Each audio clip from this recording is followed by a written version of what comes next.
திருமலையில் உள்ள பல சிறப்புமிக்க இடங்களில் காடுகளுக்கு இடையே வருடத்திற்கு ஒரு முறை மட்டுமே பொதுமக்கள் அனுமதிக்கப்படும் குமாரதார தீர்த்தத்துக்கு சென்று வந்த வீடியோ தான் இந்த தொகுப்புல பார்க்க போறோங்க.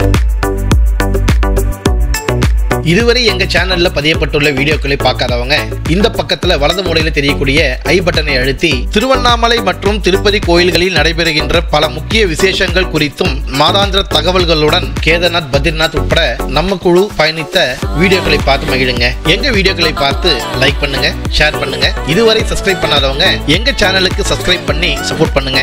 எங்க வீடியோக்களை குறித்து உங்களது கருத்துக்களை கமெண்ட்ல பதிவிடுங்க.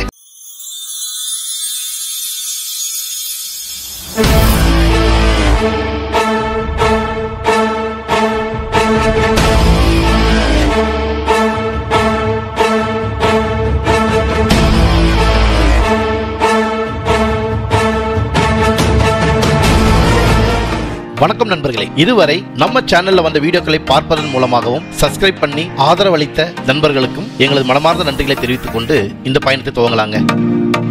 தமிழ் மாசத்துல மாசி மாதம் முழு பௌர்ணமி தினமான மார்ச் 14ஆம் தேதி வருடத்திற்கு ஒரு முறை திறக்கப்படும் குமாரதார தீர்த்தமானது பொதுமக்கள் பார்வைக்காக அனுமதிக்கப்பட்டதுங்க. நாம எப்பவும் போல ஒரு நாளைக்கு முன்னாடியே மார்ச் 13ஆம் தேதியே திருமலைக்கு வந்து அன்று இரவு பெருமாளை தரிசிக்கிற மாதிரி முன்கூட்டியே நாங்க திட்டமிட்டு இருந்தோங்க.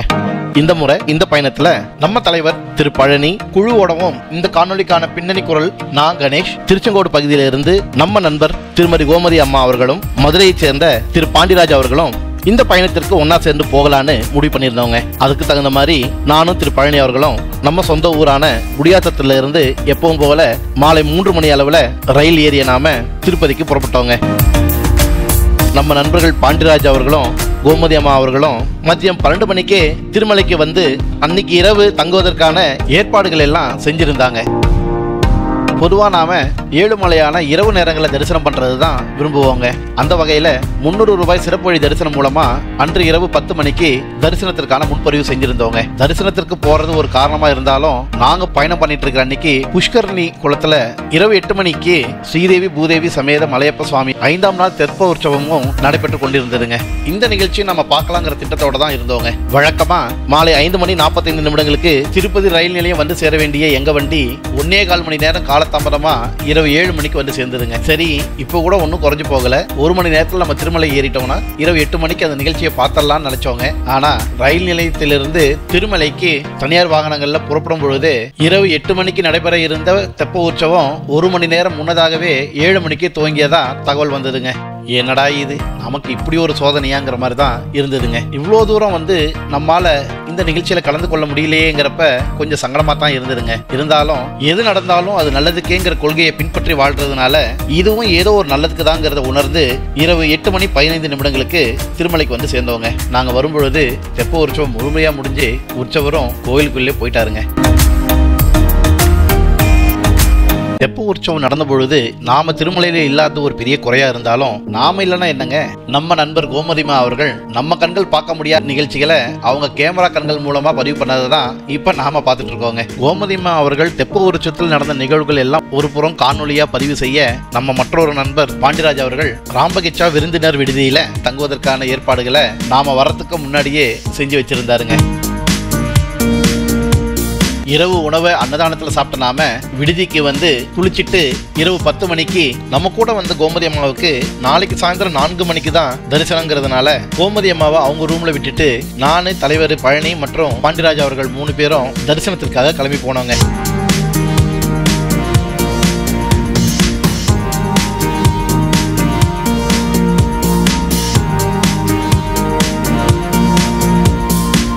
சிறப்பு தரிசனம் வழியா பாதுகாப்பு சோதனைகள் எல்லாம் முடிச்சுக்கிட்டு இரவு 10 மணி 35 நிமிடங்களுக்கு கம்பார்ட்மெண்ட்ல வந்து காத்துட்டு இருந்தவங்க.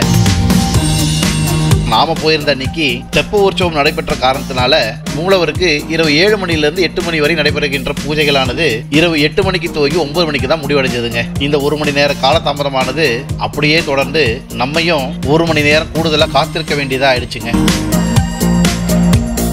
இரவு 11 மணி 55 நிமிடங்களுக்கு காத்திருக்கும் அறையிலிருந்து தரிசனத்திற்காக அனுமதிக்கப்பட்ட நாம போற வழியெல்லாம் அங்கங்க நிறுத்தப்பட்டு சரியா நள்ளிரவு 1 மணி 35 நிமிடங்களுக்கு சாமி தரிசனம் பண்ணோங்க. தரிசனம் முடிச்ச கையோட கோயிலுக்கு வெளியே வந்து பார்க்கும் பொழுது பௌர்ணமி முழு நிலவு பிரகாசமா இருந்ததுங்க. லட்டு பிரசாதத்தை வாங்கிக்கிட்டு நம்ம விடுதிக்கு திரும்பும் பொழுதே 2 மணி 30 நிமிடங்கள் ஆயிடுச்சுங்க. எதிர்பாராத விதமா உடல்நல குறைவு காரணமா நம்ம நண்பர் பாண்டிராஜ் அவர்கள் தரிசனம் முடிச்ச கையோட சொந்த ஊர் திரும்ப முடிவு பண்ணிட்டாருங்க. கொஞ்ச நேரமாவது ஓய்வு எடுத்தா தான் தீர்த்தங்களுக்கு பயணம் பண்ணும் பொழுது எந்த விதமான களைப்பும் இல்லாம போய் வர முடியுங்கிறதுக்காகத்தான் நாம தங்கும் அறைகளை முன்பதிவு செஞ்சிருந்தோங்க. ஆனா இந்த முறையும் சரி, பிப்ரவரி மாசம் நாம வந்த ராமகிருஷ்ண தீர்த்தமா இருந்தாலும் சரி, இந்த 2 முறையுமே எதிர்பாராத விதமா ஏற்பட்ட இந்த காலதாமதம் ஓய்வெடுக்க முடியாத சூழ்நிலையை உருவாக்கியதுங்க. நாம காலதாமதமா படுக்க போனதுனால காலையில எழுந்துக்க கொஞ்சம் நேரம் ஆயிடுச்சுங்க. 6 மணிக்கு எழுந்து நாம உடனே தயாராகி சரியா 7:15 மணி அளவுல அறையிலிருந்து விடுதிக்கு வெளியே வந்த நாம ஒரு டீ குடிச்சிட்டு தொடர்ந்து ராமகிருஷ்ணா பேருந்து நிலையத்தை நோக்கி நடக்க ஆரம்பிச்சோங்க.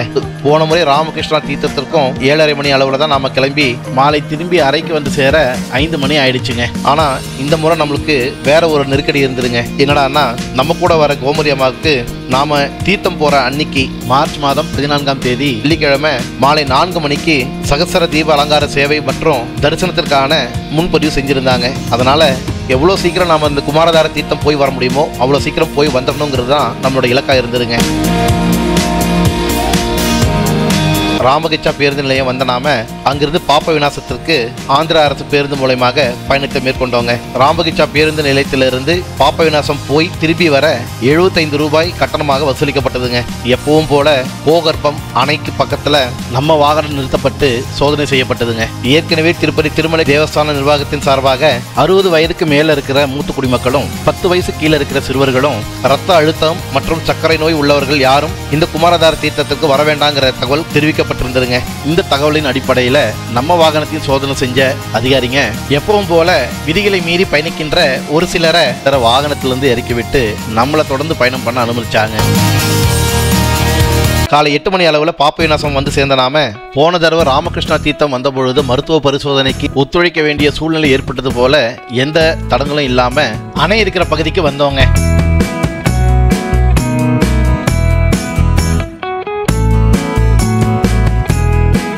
இந்த இடத்துலையும் வழக்கமா இருக்கிறத விட கொஞ்சம் கூடுதலா போலீஸ் அதிகாரிகளும் தேவஸ்தானத்தை சேர்ந்த பாதுகாப்பு அதிகாரிகளும் பாதுகாப்பு பணியில இருந்தாங்க. இந்த இடத்துலயும் செக்கிங் நடந்துருங்க. கொஞ்ச தூரத்திலே மீண்டும் சோதனை செய்யக்கூடிய ஒரு மையம் இருந்ததுங்க. இந்த முறை சோதனை ஆளுக்கு இல்லைங்க, நாம கொண்டு போன பைக்கு. பொதுவா இந்த மாதிரி மலைகள்ல பயணம் பண்ணும் பொழுது கற்பூரம், எண்ணெய், நெய், தீப்பெட்டி உட்பட எளிதில் எரியக்கூடிய எந்த பொருளையும் கொண்டு செல்ல அனுமதி இல்லைங்க. கூடவே கேரி பேக்குங்க, பிளாஸ்டிக் கேனுங்க உட்பட எந்த பிளாஸ்டிக் ஐட்டத்தையும் வனவிலங்குகள் வாழக்கூடிய இந்த காடுகள்ல சுற்றுச்சூழலுக்கு பாதிப்பு ஏற்படக்கூடிய வகையில இந்த பொருட்களை காடுகள்ல எங்கேயும் வீச வேண்டாம்ங்கிற எச்சரிக்கையும் நமக்கு விடுக்கப்பட்டதுங்க. எல்லா வகையான சோதனைகளும் முடிச்சுக்கிட்டு அணையோட இன்னொரு பகுதிக்கு வந்த நாம வரிசையில நின்று நமக்கான காலை உணவை வாங்கிக்கிட்டோங்க. ரவை உப்புமா, பொங்கல் மற்றும் பால் வழங்கப்பட்டதுங்க.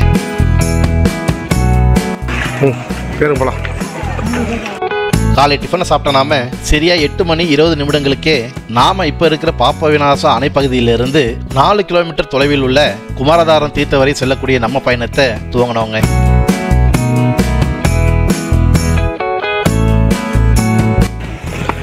இப்பதான் ஸ்டார்ட் பண்ணிக்கிறீங்க, அதுக்குள்ள எத்தனை கிலோமீட்டரா? 3 கிலோமீட்டர். இப்பதான் ஸ்டார்டே பண்ணிக்கிறாங்க, அதுக்குள்ள எத்தனை கிலோமீட்டர்?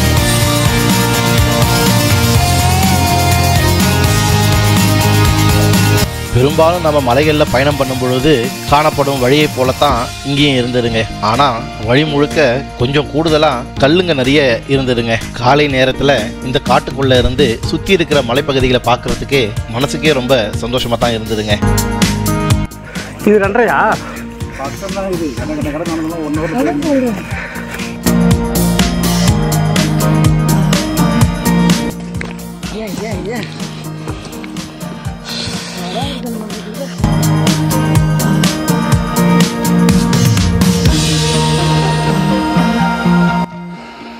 காலியாக தான் இருக்குது, அவ்வளோ ஒன்றும் கூட்டல. இந்த இயற்கை காட்சிகளை எல்லாம் ரசித்தபடியே தான் நாம தொடர்ந்து நடந்து பயணம் பண்ணிட்டு இருந்தோங்க. பாம்பே மகாராஷ்டிரா.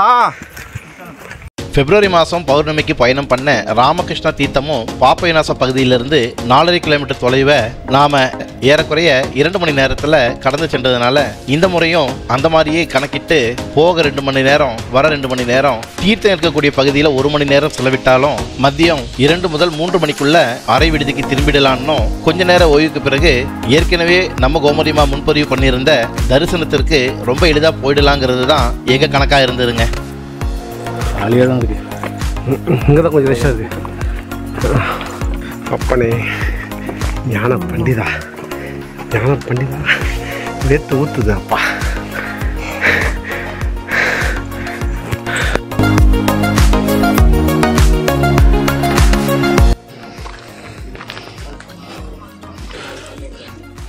சரியான வீத்தல்.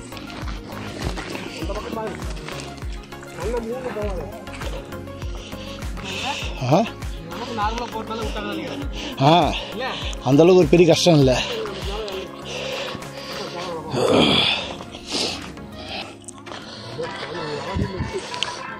அழகென்ற சொல்லுக்கு முருகா.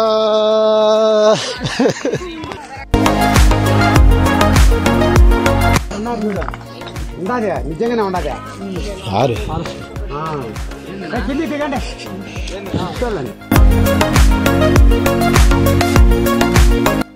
எதிர் வழியில் ஒன்றும் தெரியல, ஆனால் சைடில் சரியான வியூ தலைவர.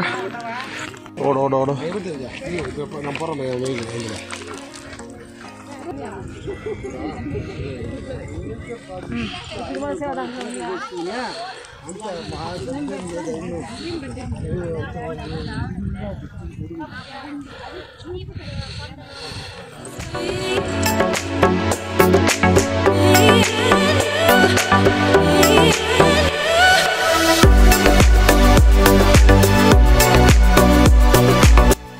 போடு, யாரும் எதுவும் மாட்டோம்.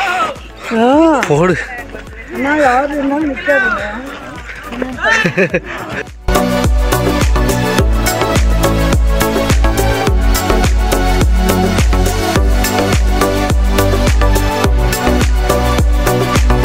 புளியோதரை கூட கொடுக்கல போல தலைவர் அவங்க. புளியோதரை வேஸ்ட்டு, இப்போ எதுக்கு கொடுக்குறோம்? இவனுங்கெல்லாம் போய் வந்துடுவானுங்க. வந்த பிறகு சாப்பிட்டு எல்லாம் பாருங்க எவ்வளோ பேப்பர் அங்கே கொடுத்தா தான் கொடுக்காதே நல்லது தான் ஒரு விதத்தில். பொதுவாக திருமலையை சுற்றி இருக்கிற இந்த மலைப்பகுதிகளில் நாம் முக்கியமான தினங்களில் பயணம் மேற்கொள்ளும் பொழுது போகிற வழியில் பல இடங்களில் குடிக்கிறதுக்கு தண்ணியும் குறைஞ்சது 2 அல்லது 3 இடங்களில் மருத்துவ வசதிகளும் பண்ணியிருப்பாங்க. ஆனால் இது வரைக்கும் நாம் ஒரே ஒரு மெடிக்கல் கேம்ப் மட்டும் தாங்க பார்த்துருக்கோம். நாம் கொண்டு போயிருந்த பாட்டிலில் தவிர வேறு எங்கேயும் குடிக்கிறதுக்கான தண்ணி இல்லைங்க. 1 கிலோமீட்டர் வந்தாச்சுமா. இது கடன் போயிடலாம், இன்னும் ஒரு அதிகபட்சம் 1/2 மணி நேரத்தில் போயிடலாம்.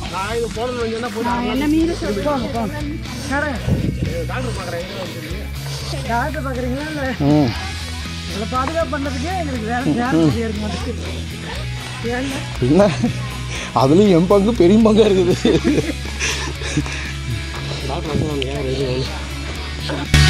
போன முறை ராமகிருஷ்ணா தீர்த்தம் போயிட்டு வரும்பொழுது நம்ம தலைவர் பழனி அவர்கள் திருப்பதி திருமலை தேவஸ்தான கட்டுப்பாட்டில் உள்ள மருத்துவமனையில் உயர்ந்த பதவியில் இருக்கக்கூடிய ஒரு டாக்டரையும் அவரோட டீமையும் பக்கத்துணையா இருந்து கூட்டிட்டு வந்தாருங்க. நம்ம தலைவர் பழனி அவர்களோட உதவியால பத்திரமாகவும் பாதுகாப்பாகவும் திரும்பி வந்ததுக்கு அந்த மருத்துவரும் அவரோட குழுவும் மனமார்ந்த நன்றிகளை தெரிவித்திருந்தாங்க.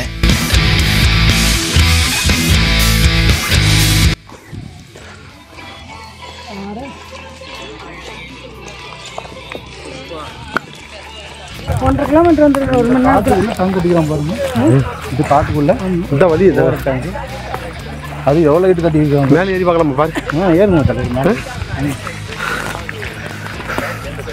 1 கிலோமீட்டர் வந்துட்டு தலைவர் டவுன் தான். 1.5 வந்துட்டோம். இன்னும் 1 கிலோமீட்டர். அதான் டவுன் தான். ஆனால் பரவாயில்ல தலைவர், இது நல்லா கொஞ்சம் நீட்டாக அண்ட் க்ளீனாக இருக்கு.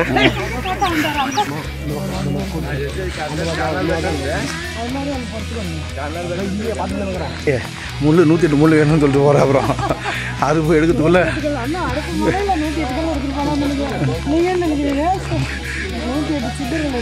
அது சரி. அப்புறம் நமக்கு சித்தர் மாதிரி நாக்கு தொங்க போட வேண்டியது தான். நாங்கள் எங்களையும் சித்தர் சேர்த்துருவாங்க. அப்புறம் ஒரே சீரான வேகத்தில் மலை ஏறிய நாம 1.5 கிலோமீட்டர் தொலைவை 40 நிமிடங்களில் கடந்து காலை 9 மணி அளவில் பசுபத்தாரா நீர்பிடிப்பு மற்றும் அணை பகுதிக்கு வந்து சேர்ந்தோம். இந்த பகுதிக்கு நாம வந்து சேரும் பொழுதுதான் காஞ்சிபுரத்தை சேர்ந்த தம்பி வெங்கடேஷ் அவர்களையும் தங்கச்சி விஷ்ணுபிரியா அவர்களையும் சந்திச்சோங்க. 3 பேரை பயணத்தை துவங்கிய நாம கூடுதலா 2 பேரோட சேர்ந்து 5 பேர் கொண்ட ஒரு குழுவா தொடர்ந்து நம்ம பயணம் பண்ணிட்டு இருக்கோங்க. திருமலைக்கு வர பக்தர்களுக்கு குடிநீர் உட்பட பல பயன்பாடுகளுக்கு தேவைப்படும் நீரானது 5 முக்கிய அணைகள் வழியா வழங்கப்படுவதாக இதுக்கு முந்தைய வீடியோல சொல்லியிருந்தோங்க. அந்த 5ல ஒரு முக்கியமான அணை தான் இந்த பசுபத்தாரா அணைங்க. பாப்ப விநாச அணையிலிருந்து ஏறக்குறைய 2.5 கிலோமீட்டர் தூரத்துல இந்த அணை இருக்குதுங்க. இங்கிருந்து நாம வரும்பொழுது நம்மளுக்கு வலதுபுறமா பெரிய பைப்புங்க போச்சுங்க பாத்தீங்களா, அந்த பைப்புங்க வழியா தான் இந்த அணையிலிருந்து பாப்ப விநாச அணைக்கு நீர் கொண்டு செல்லப்படுகின்றதுங்க. இந்த அணையை சுத்தி இருக்கக்கூடிய இயற்கையான அழகை ரசிச்ச மாதிரியே தேவையான புகைப்படங்கள் மற்றும் காணொளிகளை பதிவு செஞ்சுக்கிட்டு இங்கிருந்து நடக்க ஆரம்பிச்சோங்க. என்ன அறக்குறாங்களா? என்ன அறக்குறாங்க? பூவா? காட்டு மல்லி, ஜாதி மல்லி, கலக்கால பூ, ஜாதி மல்லி பூ, ஊசி.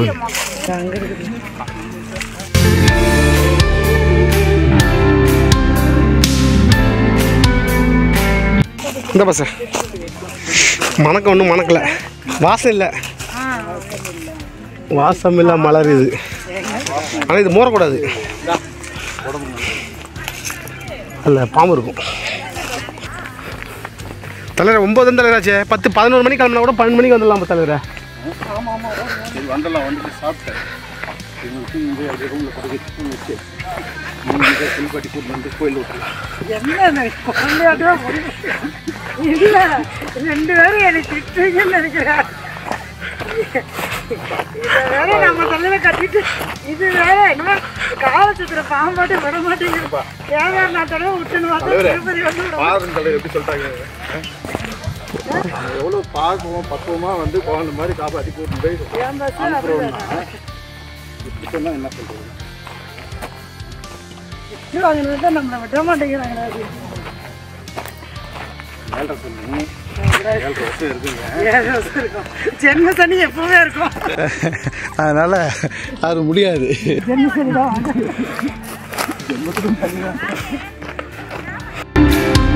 சிறிது ஓய்வுக்கு பிறகு 5 நிமிட தூரம் நடந்த நாம ஏறக்குறைய 300க்கும் மேற்பட்ட நபர்கள் ஒரே இடத்துல குழுவா கூடியிருந்ததை பார்க்க முடிஞ்சதுங்க.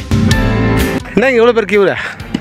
என்ன விஷயம்னு கேட்கும் பொழுதுதான் இதற்கு மேல நாம செல்லக்கூடிய வழியானது மிகவும் குறுகலான வழி என்பதனால கூட்ட நெரிசலை தவிர்க்க ஒவ்வொரு குழுவா அனுப்பப்படுவதாக தெரிஞ்சுக்கிட்டவங்க. காலையிலே வெயில் கொஞ்சம் அதிகமா இருந்ததுனால கொஞ்சம் நிழலா இருக்க பகுதியை நோக்கி பக்கவாட்டில் நடக்க ஆரம்பிச்சவங்க. பாப்ப விநாச பகுதியிலிருந்து பசுபதாரா வரைக்கும் நாம நடந்து வர வழியில நமக்கு வலதுபுறமா தண்ணீரை கொண்டு செல்லக்கூடிய பைப்புங்களை பார்த்துருப்போம். அந்த மாதிரி ஒரு பைப்பு தான் நாம இப்ப போயிட்டு இருக்கிற இந்த வழிக்கு குறுக்கல இருந்ததுங்க. பைப்புக்கு பக்கத்துல கொஞ்சம் நிழலான ஒரு இடத்துல போய் நாம் நிற்கும் பொழுதுதான் நாம நின்ன இடத்துல இருந்து ஒரு 50 அடி தூரத்துல கூட்டத்துல இருந்து கொஞ்சம் தூரம் விலகி பாதுகாப்பு அதிகாரிங்க சுத்தி இருக்க அதே மருத்துவரும் மருத்துவ குழுவும் இருந்தாங்க. அந்த குழுவை பார்த்த நம்ம தலைவர் பழனி அவர்கள் பாதுகாப்பு அதிகாரிகளை தாண்டி மருத்துவரை சந்திச்சு நலம் விசாரிச்சாருங்க. மருத்துவரும் அன்பா வரவேற்று உபசரித்தாருங்க. கூட வந்த நம்ம குழு உறுப்பினர்களை பற்றிய தகவல் மருத்துவர்கிட்ட சொல்ல நம்ம அனைவரையுமே மருத்துவர் இருக்கிற பகுதிக்கு செல்ல பாதுகாப்பு அதிகாரிங்க அனுமதிச்சாங்க. வெங்கடேஷ், விஷ்ணுபிரியா உட்பட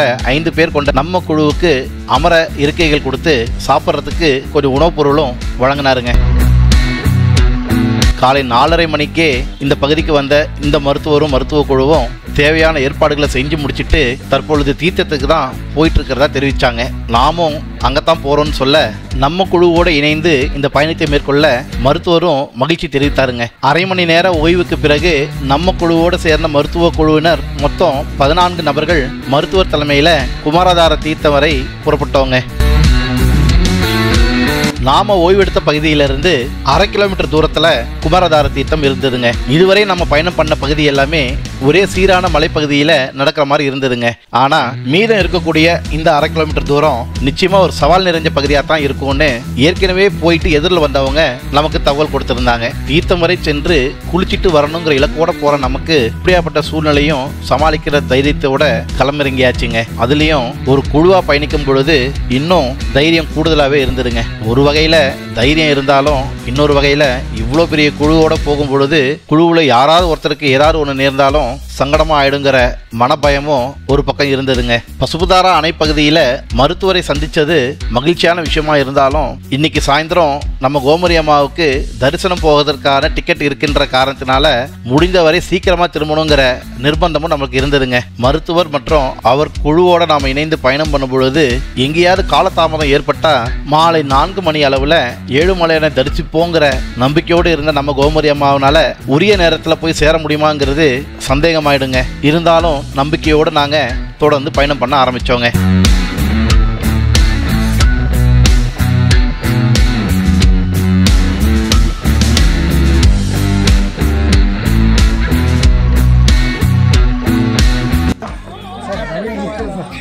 Naveen sir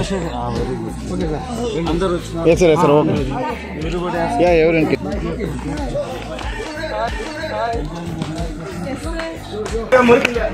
Sir is a professional tractor who goes to Himalaya.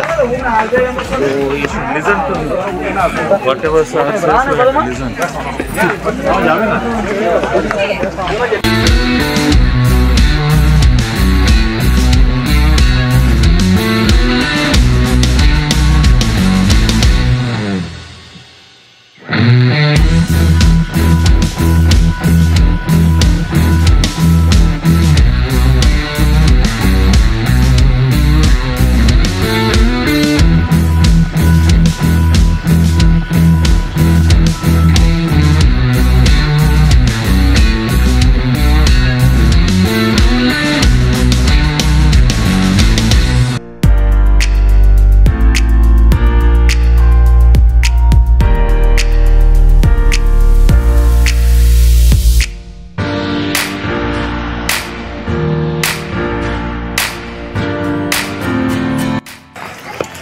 செம்மையாக பத்தல லொக்கேஷனு.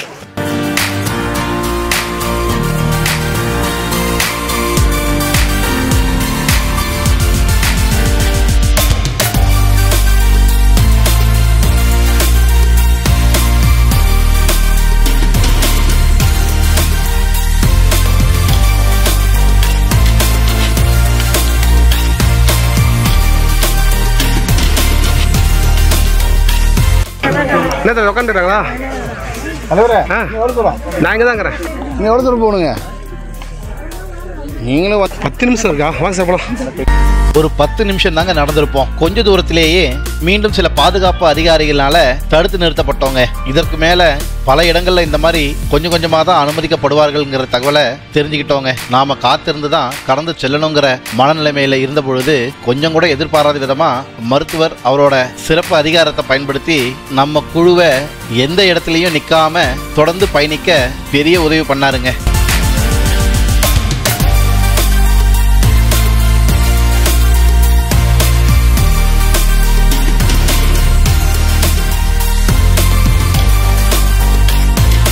தலைவரே வா தலைவரே. சரி பங்கே விட்டுறியா?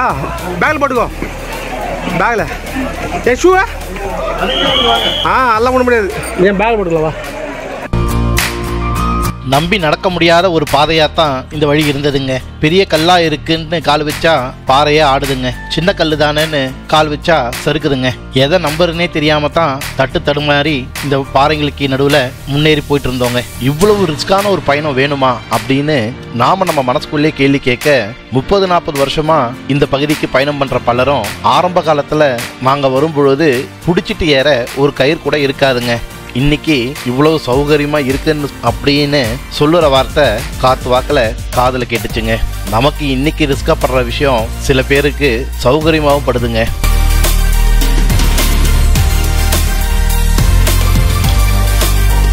நமக்கு முன்னாடி கனவுல கூட யோசிக்க முடியாத அளவுக்கு ஒரு பெரிய பள்ளம். பக்கத்துல இருக்கிற பைப் மட்டும்தான் இங்க கைப்பிடிங்க. பயங்கர உணர்வு உங்க மனசுல வந்துருச்சுன்னா ஒரு அடி கூட நம்மளால எடுத்து வைக்க முடியாதுங்க. இந்த மாதிரி இடத்துல முழுக்க முழுக்க நம்ம நம்பிக்கை மட்டும்தான் நமக்கு பக்க துணையா இருக்குதுங்க.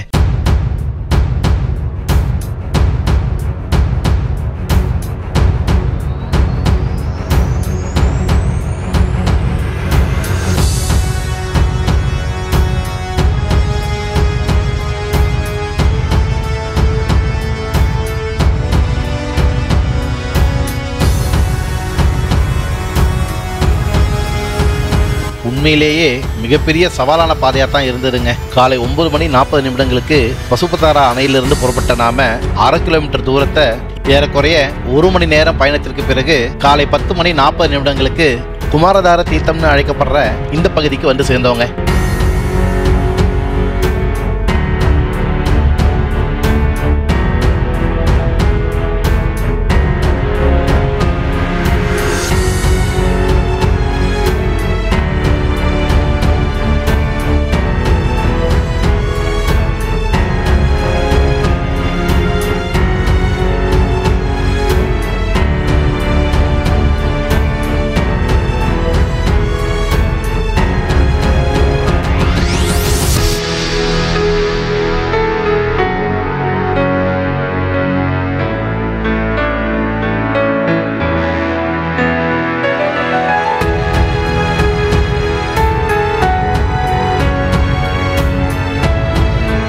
சில குகைகள் அங்கங்க காணப்பட ஒரு அற்புதமான பகுதியா காட்சியளித்ததுங்க. இங்க இருக்கிற பாறைகளோட வடிவம், நிறம், தன்மையை பார்க்கும் பொழுது ஆதி காலத்துல இருந்து இருக்குங்கிறத நம்மளால உணர முடியுதுங்க.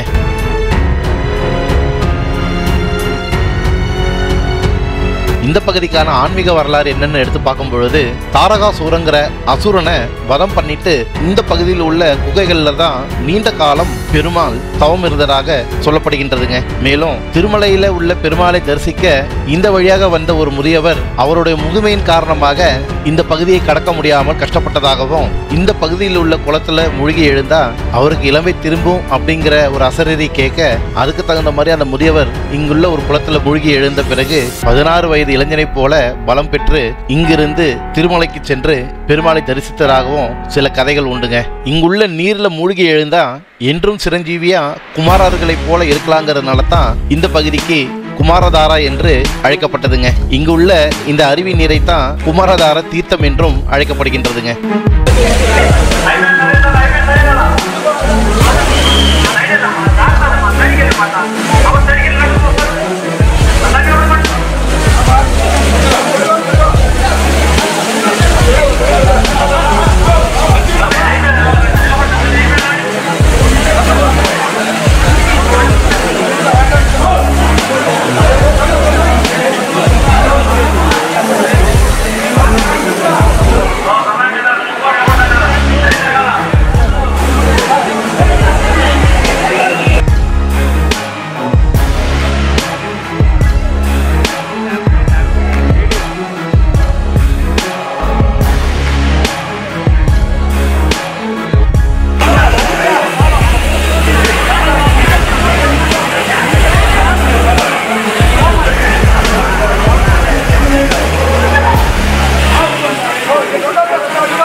குளத்துல குளிச்சிருந்தா 3 தடவை மூழ்கி எழுந்திருப்போம் இல்லைங்க. அந்த வகையில குமாரதார தீர்த்தம் என்று அழைக்கப்படும் இந்த இடத்துல வருகின்ற அருவியில ஒருவன் பின் ஒருவரா சென்று 3 தடவை குளிச்சிட்டு வந்தோங்க.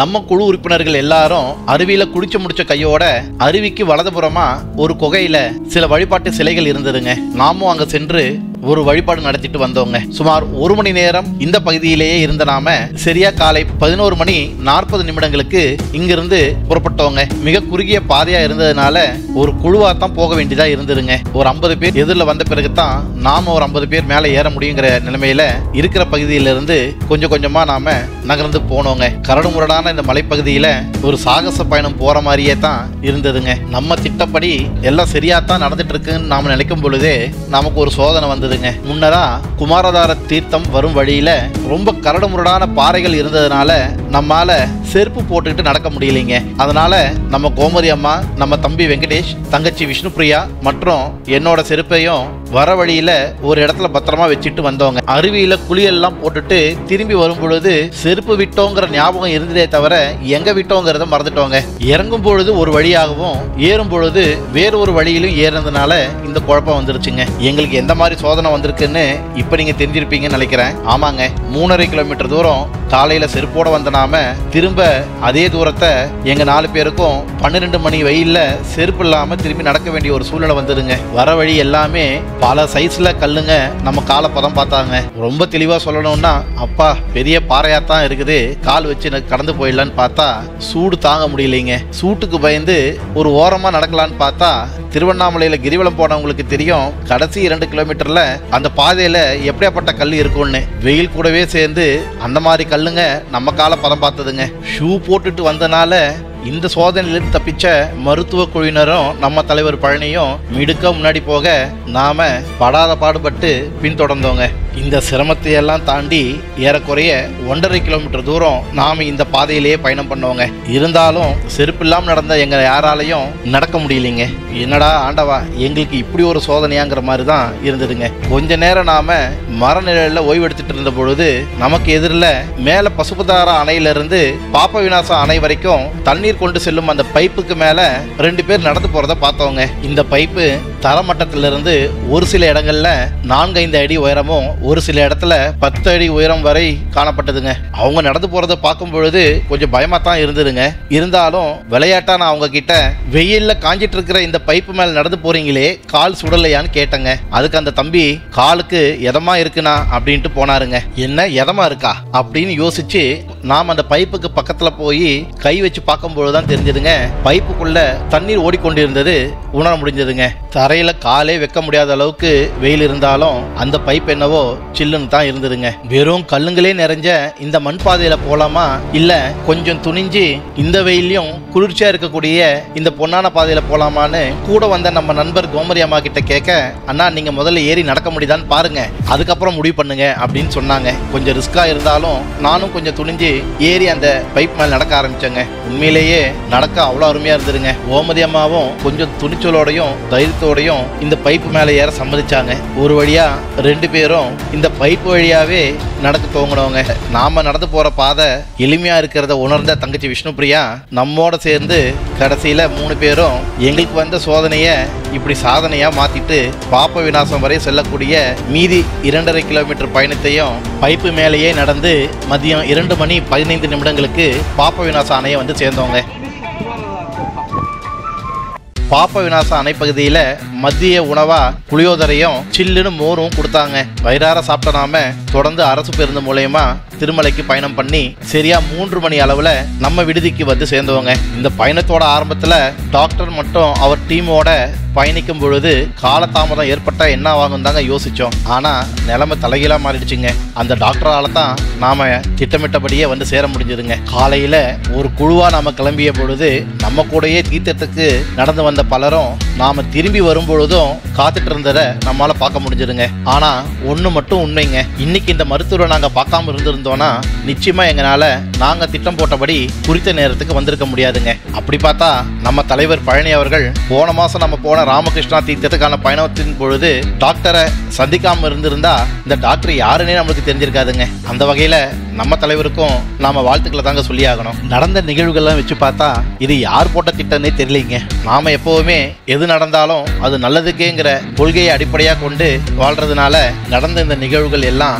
ஏதோ ஒரு நல்லதுக்கு தாங்கிறத உணர்ந்து இந்த தீர்த்தம் வரை சென்று வந்த பயணத்தை நினைவில் கொண்டு மீண்டும் ஏப்ரல் மாதம் 12ஆம் தேதி தும்பூர் தீர்த்தத்துக்கான பயணத்தை முடிச்சிட்டு அந்த வீடியோவோட உங்களை நான் சந்திக்கிறேங்க. நன்றி.